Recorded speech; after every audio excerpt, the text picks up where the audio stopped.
को धुलवाया गया, उसको गोमूत्र से शुद्ध कराया गया, उसको गंगा जल से शुद्ध कराया गया और वहाँ की हवा भी शुद्ध कराई गई।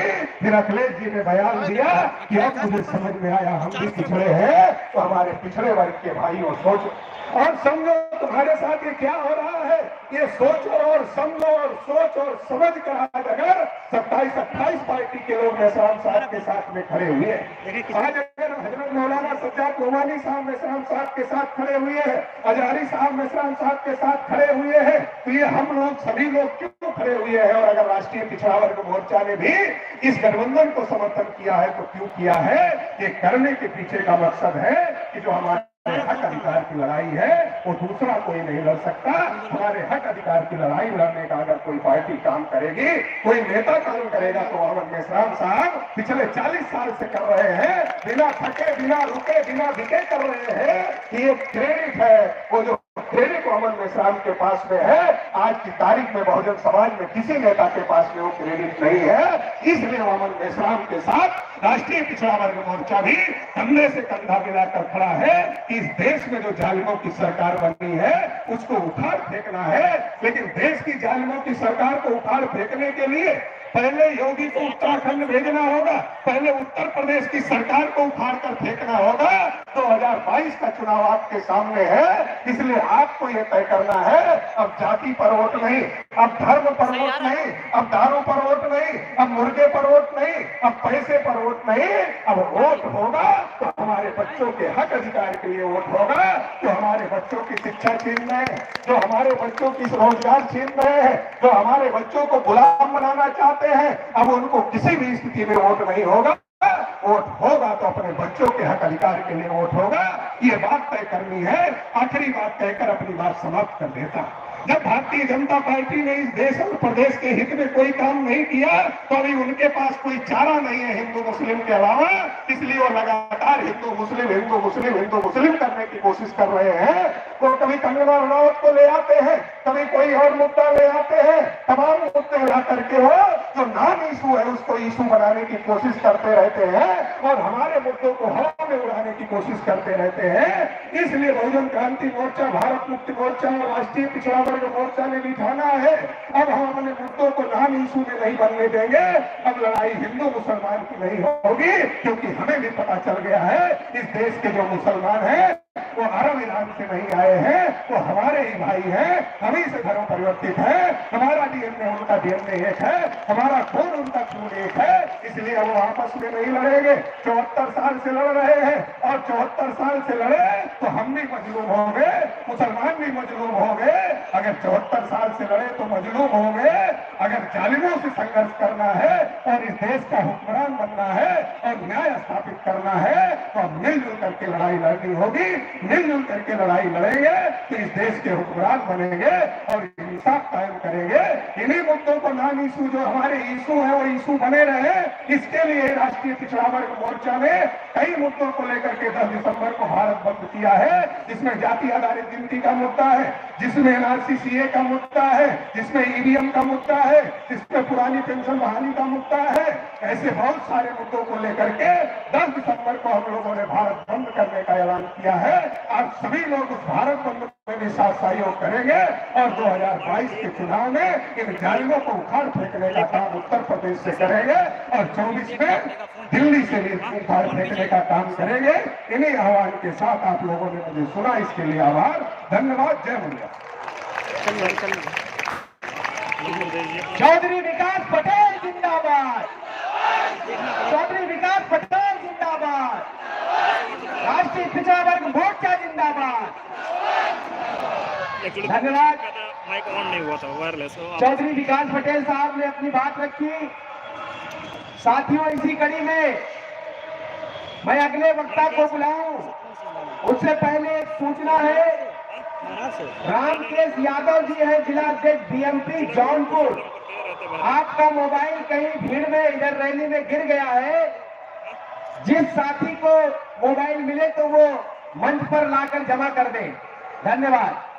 साथियों, अब हम सबके नेता बड़े भाई आदरणीय माननीय परमेंद्र प्रताप सिंह जी जो बहुजन मुक्ति पार्टी के कार्यकारी राष्ट्रीय अध्यक्ष है, और 2022 के जो चुनाव 2022 का जो चुनाव है, उस चुनाव में बहुजन मुक्ति पार्टी के मुख्यमंत्री पद के उम्मीदवार हैं। आपको मैं बुलाना चाहूंगा, आप लोग जोरदार तालियों से स्वागत करें। माननीय धर्मेंद्र प्रताप सिंह साहब आए और डैश पर आकर अपनी बात रखें, इस रैली को संबोधित करें। धन्यवाद।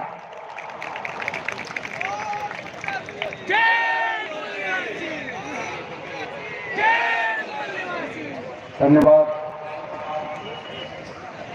बहुजन मुक्ति पार्टी के समर्थन में बहुजन क्रांति मोर्चा एवं भारत मुक्ति मोर्चा द्वारा आयोजित पश्चिमी उत्तर प्रदेश के महत्वपूर्ण सेंटर इटावा में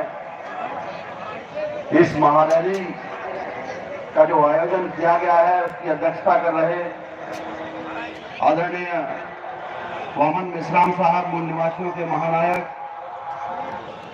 इस कार्यक्रम के उद्घाटक माननीय चौधरी विकास पटेल साहब, राष्ट्रीय अध्यक्ष राष्ट्रीय पिछड़ा वर्ग मोर्चा, और हमारे बीच में एक नहीं दो महान शख्सियत मौजूद हैं।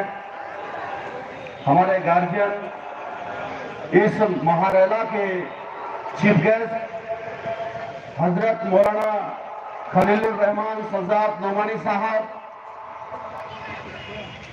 सरपरस्त राष्ट्रीय मुस्लिम मोर्चा नई दिल्ली से और मुस्लिम पर्सनल लॉ बोर्ड के एग्जीक्यूटिव मेंबर भी है साहब, और एक महान शख्सियत हमारे बीच में अपनी बात रख के हमारा मार्गदर्शन करके थोड़ी देर पहले गए हैं, हजरत मौलाना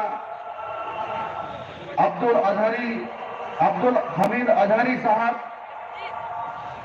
जो महान शख्सियत है। ऐसे बड़े बड़े जो हमारे मार्गदर्शन हैं, गार्जियन हैं, यहां उपस्थित है इस मंच पर। साथियों, इनकी सरपरस्ती में बहुजन मुक्ति पार्टी के समर्थन में जो ये महारैली का आगाज किया गया है, इससे ये साबित हो चुका है कि उत्तर प्रदेश की जनता बड़े पैमाने पर आज बदलाव चाहती है। भारतीय जनता पार्टी के गुंडाराज से मुक्ति चाहती है। जो अन्याय और अत्याचार करने वाले लोग हैं, इनको उत्तर प्रदेश से खदेड़ने के लिए प्रदेश की जनता भी तैयार हो चुकी है। सम्माननीय साथियों, जिस तरीके से आज उत्तर प्रदेश में लॉ एंड ऑर्डर को लेकर के जो समस्याएं खड़ी हुई हैं, जो हत्या बलात्कार चल रहे हैं, ऐसे मुद्दों पर सरकार हमारा ध्यान भटका रही है। लेकिन असली मुद्दे जो संवैधानिक मुद्दे हैं, इस देश में हम पिछड़ों को, अनुसूचित जाति के लोगों को संवैधानिक तौर पर जो हमें अधिकार चाहिए, जैसे सबसे बड़ा समूह भारत में पिछड़ा वर्ग है, ओबीसी की जाति आधारित जनगणना कराने का काम 90 साल से रोक लगाने का काम सरकारें करती चली आ रही हैं। और आज भी भारतीय जनता पार्टी ने पिछड़ों के साथ में बहुत बड़ी धोखाधड़ी करने का काम किया। वोट लेने के लिए सबका साथ सबका विकास की बात कही गई, मगर सबका साथ लिया केवल उद्योगपति और पूंजीपतियों का ही विकास किया। आम जनता का सत्यानाश करने का काम भारतीय जनता पार्टी ने किया। साथियों, ये अवसर हमारे पास में है।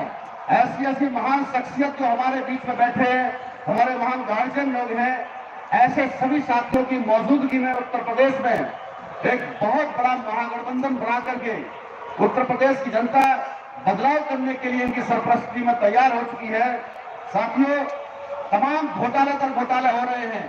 जिस वैक्सीन के नाम पर ढिंढोरा पीटने का काम भारतीय जनता पार्टी की सरकार कर रही है, अभी उस वैक्सीन को लेकर के भी सुप्रीम कोर्ट में एक याचिका दायर हुई है। 32,000 करोड़ रुपए का घोटाला इस वैक्सीन के अंदर में भी भारतीय जनता पार्टी के लोगों ने किया है।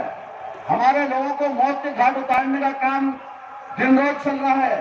सारी सरकारी संपत्तियों को बेचने का कार्यक्रम चल रहा है, और चौकीदार जी ऐलान करते हैं कि मैं देश का चौकीदार हूं। चौकीदार के रहते हुए देश में डकैती पड़ रही है। अब उत्तर प्रदेश की जनता चौकीदार को खदेड़ने के लिए तैयार है। उत्तर प्रदेश के अंदर में अभी ये समझ लीजिए कि किस तरीके से भारतीय जनता पार्टी अभी यहाँ से जाने वाली है। साथियों, इसके साथ साथ में जो निजीकरण का कार्यक्रम चल रहा है, वो निजीकरण में भी आप लोगों ने देखा होगा कि किस प्रकार से सरकारी संपत्तियों को बेचने का काम कर रहे हैं।